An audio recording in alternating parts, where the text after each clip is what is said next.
Don, before you say hello to mga kaibigan natin from media, nais ko lang bagitin that in 2019 Commissioner's Cup, San Miguel beat TNT in the finals 4-2.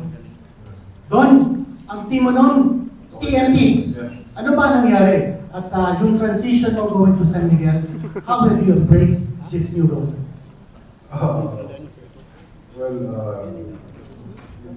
It's hard, but kasi nung 2019, nasa Tokentex ako kalaban San Miguel, and San Miguel beat us.